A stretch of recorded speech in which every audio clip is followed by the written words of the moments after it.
aqui é bastante interessante, porque a história, né? A história ela está recheada de heróis, né?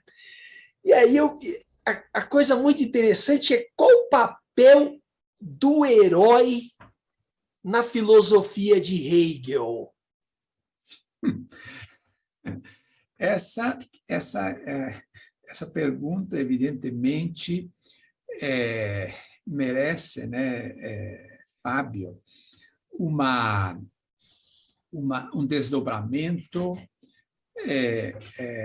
muito grande, né? Como você disse, eu fiz uma pesquisa específica sobre isto, e você até mencionou o título deste artigo, né? Indivíduos e heróis, paixão e razão na história hegeliana.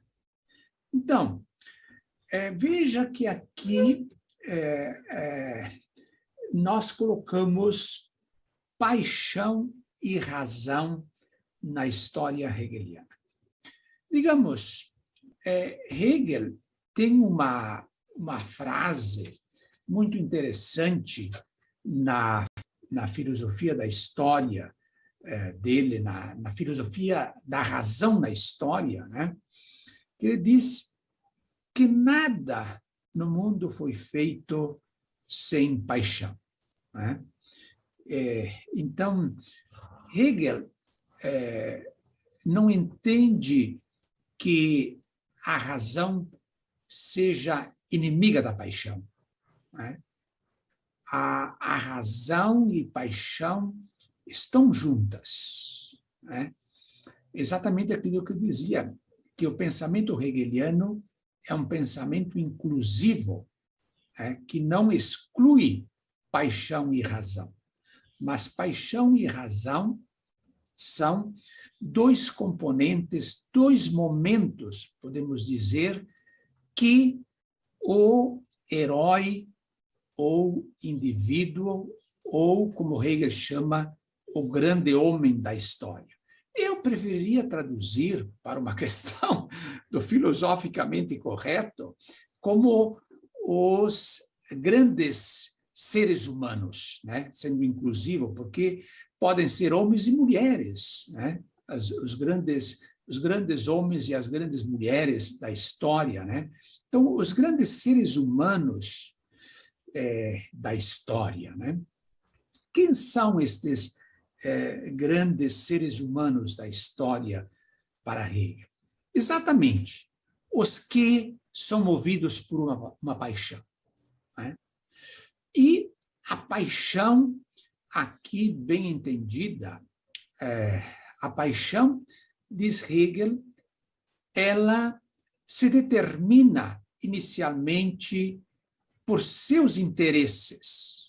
Quando digo por seus, quer dizer por interesses subjetivos.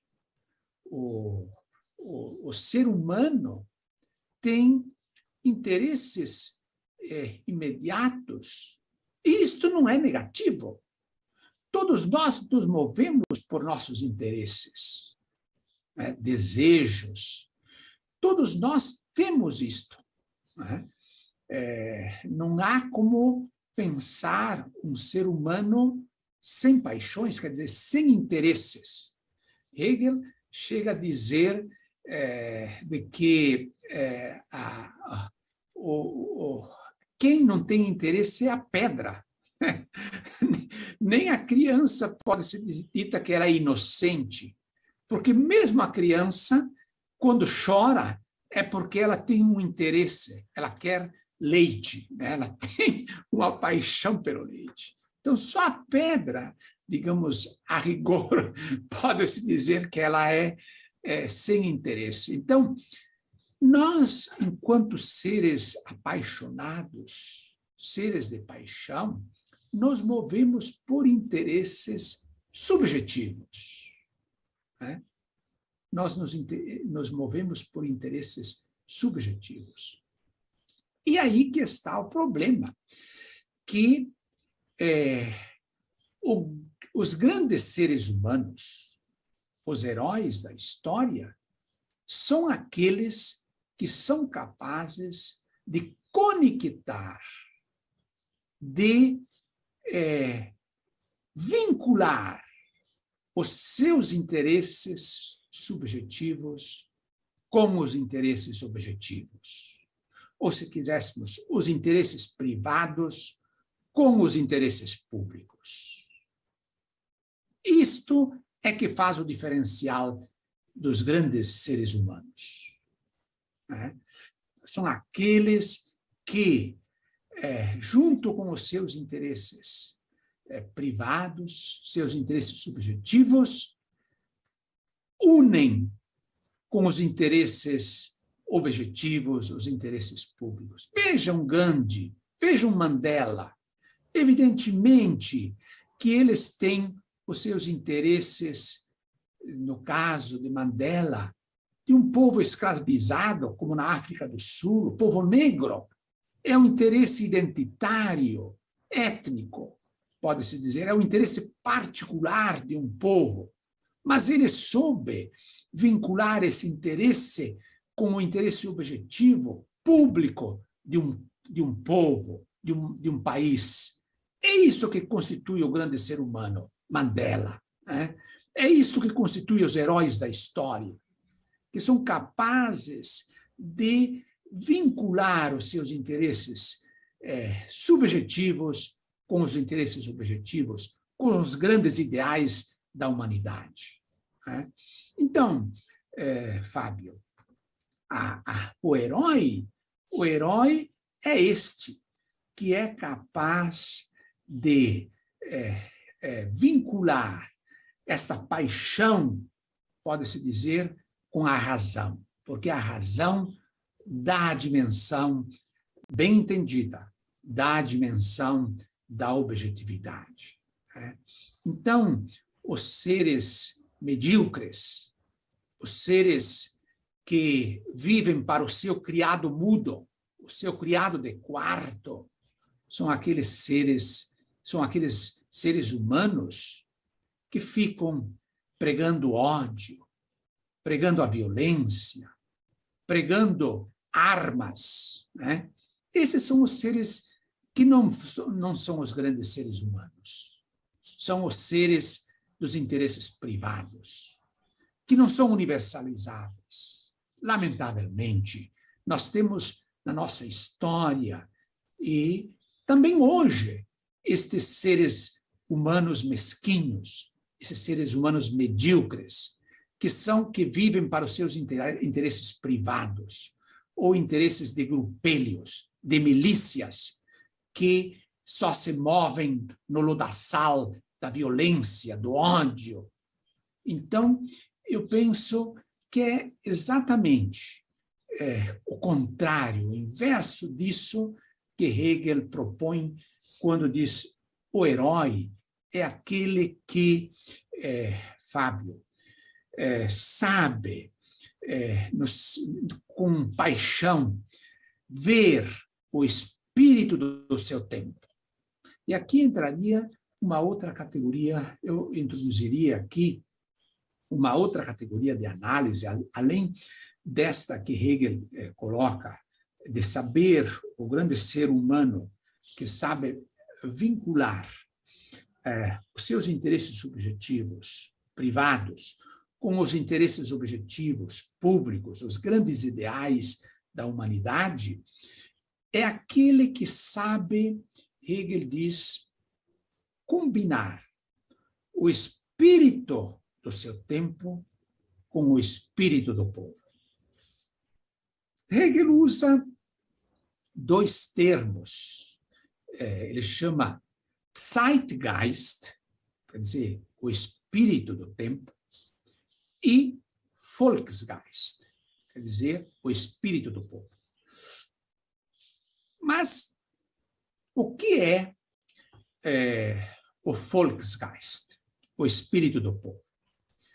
Diz Hegel que o espírito do povo pode-se dizer que é aquele fio vermelho de um povo que carrega a história de um povo, é aquele espírito da continuidade, que carrega os costumes, as tradições, de solidariedade, de participação, os costumes de cidadania, os costumes do bem comum, os costumes e as tradições que fazem com que as pessoas tenham o senso da comunidade, da relacionalidade. Então, esses costumes, evidentemente que também, junto com este espírito do povo, estão as contradições, evidentemente. O espírito do povo, isso que eu disse, mas está sempre junto também com o espírito dos simplesmente de querer a desigualdade, de querer unicamente a competitividade do próprio interesse, que, na verdade, acaba fazendo com que o espírito do povo se torne, muitas vezes, nesta contradição, um espírito de atraso.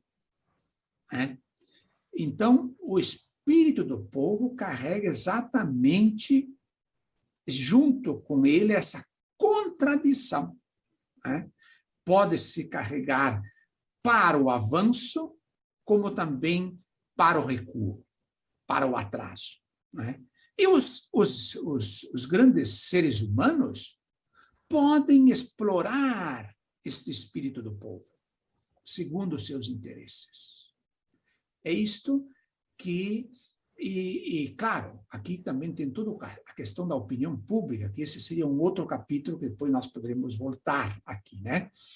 Mas que este espírito do povo, então, veja, caros participantes do programa Mundo Sem Fronteiras, e Fábio, que nós temos aqui, então, essa contradição no espírito do povo, esse Volksgeist.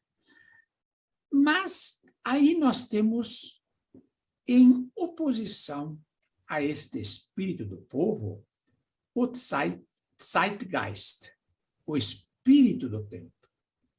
E aqui Hegel caracteriza o espírito do tempo como um espírito que capta as grandes tendências de uma época, que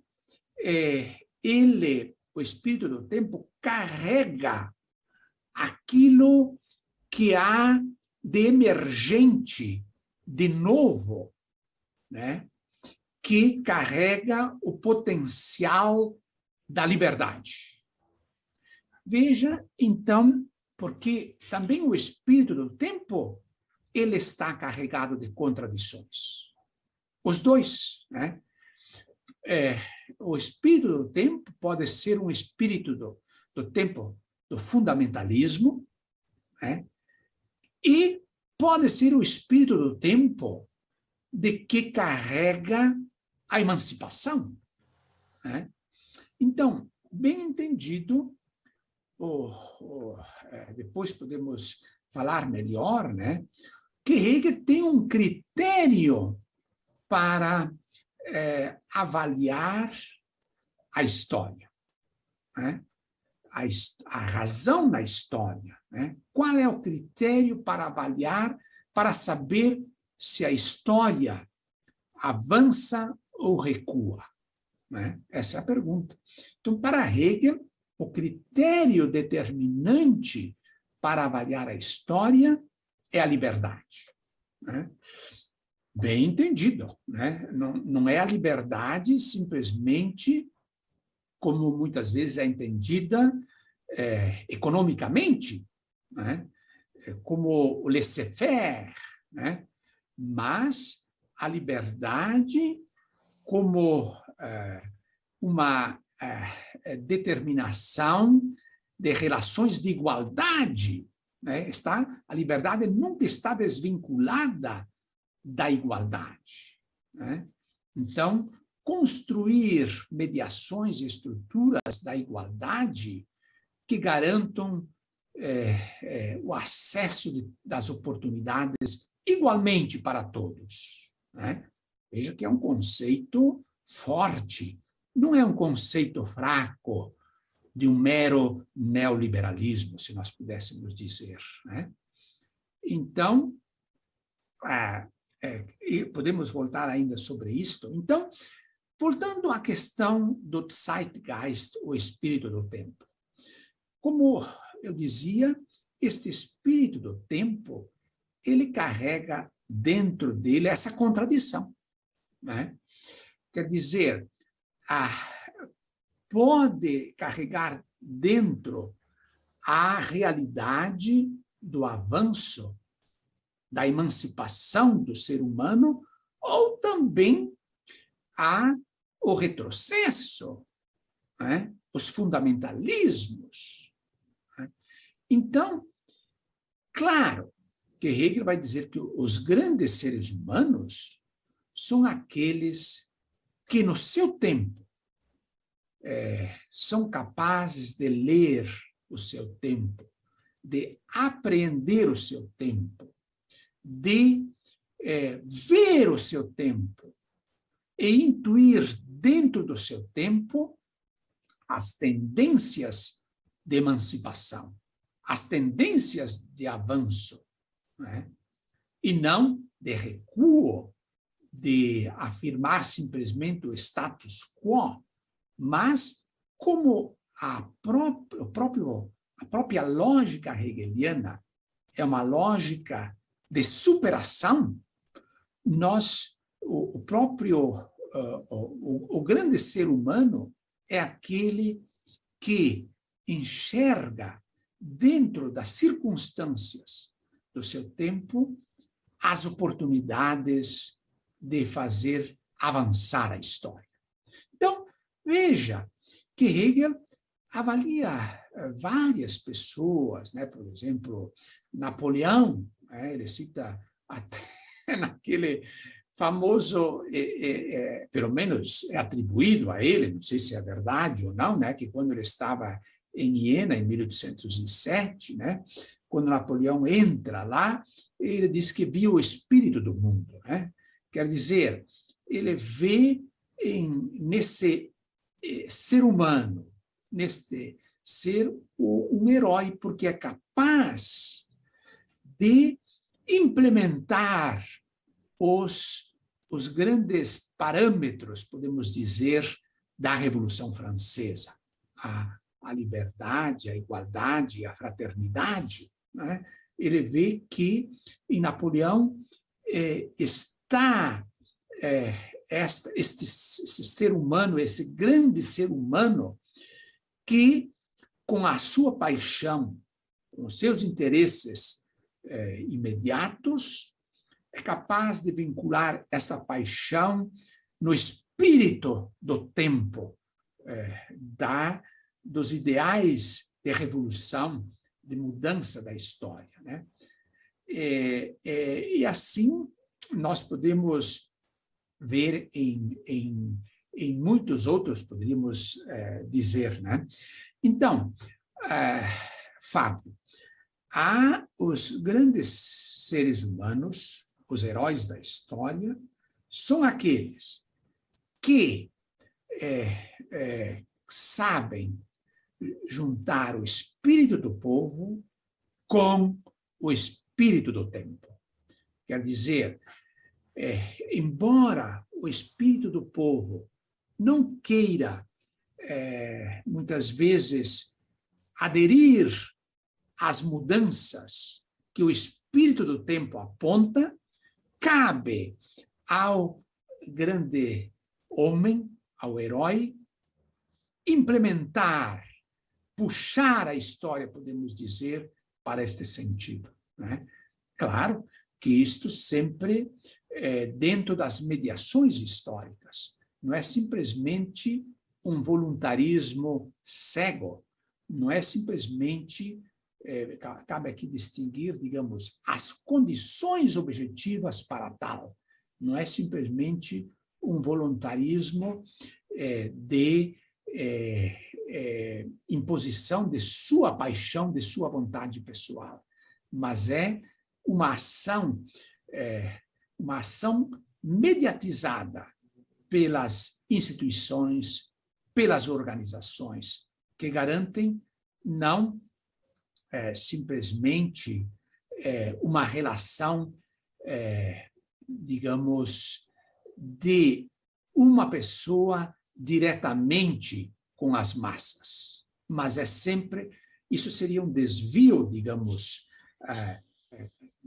não sei, para Hegel, o grande homem, o grande ser humano é aquele que interpreta o espírito do seu tempo e, através das mediações, quer sejam do Estado ou da sociedade civil, ou outras mediações que ajudem a avançar o espírito do povo.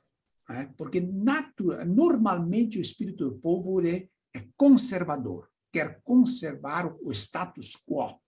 É preciso o aguilhão, pode-se dizer, deste espírito do tempo para empurrá-lo através das mediações históricas, das mediações das organizações, das mediações institucionais, realizar as ideias de uma Constituição, as ideias daquilo que constitui, digamos, a particularidade de um povo, de um Estado nacional.